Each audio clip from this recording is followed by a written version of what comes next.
Shout out to these fans for coming up with the idea to this video. If you have any cool ideas for a future video, let me know in the comments below. I may just give you a shout out.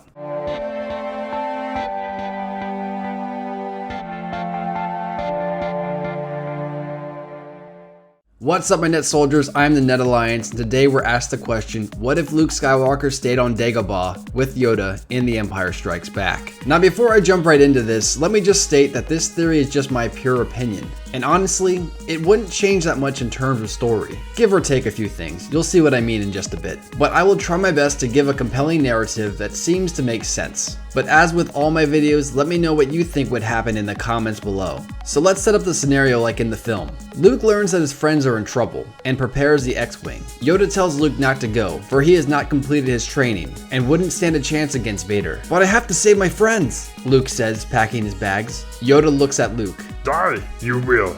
Open your eyes, you must. In Luke's mind, he knew Yoda was right, but in his heart, he knew he had to save his friends. I don't have a choice, Yoda. Yoda looked at Luke.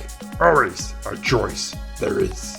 Yoda then explained to Luke that Vader must be stopped, and Luke may be the only hope. He tells Luke that if he goes, he may save his friends, but what if he doesn't? Then they all die and the galaxy is pretty much screwed. Luke took a moment to contemplate the situation. To him, his friends were in danger, but Yoda was right. The entire galaxy was counting on him, and he couldn't let them down, even if that meant letting his friends down. Luke turned to Yoda. You're right, Yoda.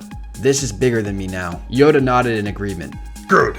Then continue training, we shall. Now from this point, like I said in the beginning of the video, the story wouldn't actually change much. Han Solo would still be frozen in carbonite and sold to Jabba the Hutt, and Chewie, Leia, and the others would still escape Cloud City. The only true differences are Luke doesn't fight Vader and he doesn't lose his hand and the lightsaber.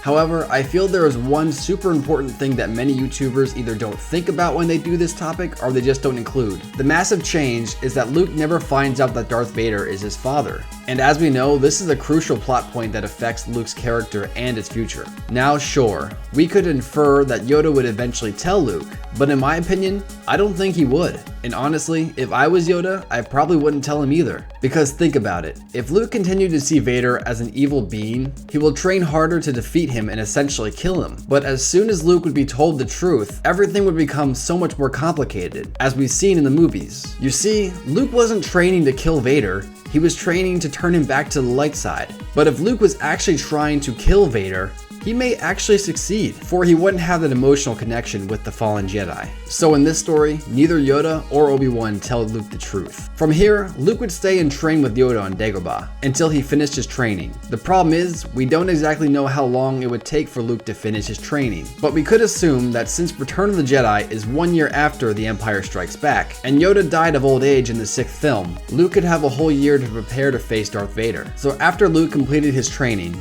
I would expect that he would catch up with his old friends after leaving Dagobah. I feel they would still save Han, but Luke and Leia would still be a little friendly, if you know what I mean, since they don't know their siblings. But of course, she would still choose Han because, you know, Luke is still preparing to face Vader. So I don't think a relationship would really even blossom between Luke and Leia, which is a good thing then. So the story would go the same as it did in the end of Return of the Jedi. But I feel Luke would be even stronger than the movies. Or at least it would seem that way. Because think of how powerful Luke was in Return of the Jedi. And he hadn't even finished all of his Jedi training. So imagine if he actually did. He would be super powerful, even stronger than Vader. So the time would come when Luke and Vader would finally face off. They would begin their battle, both striking and defending from each other's blades.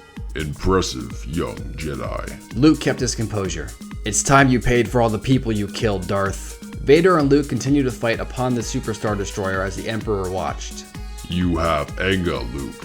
Use it. Luke remains calm, just like Yoda taught him, and continues the battle of the Sith Lord. Obi-Wan never told you the truth about your father, Vader said, force pushing Luke back 10 feet. Luke managed to regain his composure. He told me enough. He told me you killed him. Vader stood tall. No, Luke. I am your father. Luke was stunned to hear the truth. Search your feelings. You know it to be true.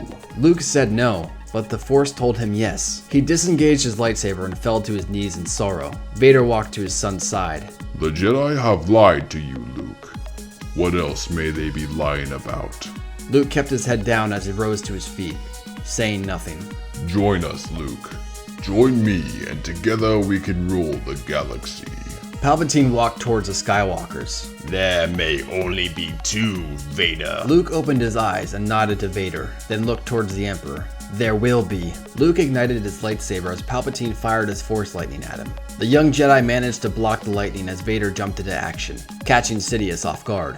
Now, I am the master. Vader claimed, cleaving his blade onto Palpatine's neck. Palpatine's head and body fell to the floor as Vader walked to his son's side. Feel the dark side, Luke. Vader then turned his back to Luke, looking down upon his fallen master. Now we can rule this galaxy as father and son. Before Vader is able to finish his statement, he feels a burning sensation in the middle of his chest. He peered down to see a blue lightsaber piercing him through his back. Vader fell to the ground as his breathing came to a slow, eventually stopping completely. Luke stood over his fallen father's body, contemplating what he's done. You see, Luke knew who Vader was, and all the things he's done. Once again, although Luke's heart said save his father, his mind told him to do what's right and end the Sith. This decision he made harkens back to when he was on Dagobah, when he listened to his brain over his heart. So I'm going to end this theory here, because I want to hear what you guys think would happen next. Did Luke make the right decision? Was Vader truly too evil to be left alive? What will Luke do now? Let me know your thoughts in the comments below. Remember to like and subscribe if you guys enjoy my videos, and until tomorrow guys, we'll see ya. Peace.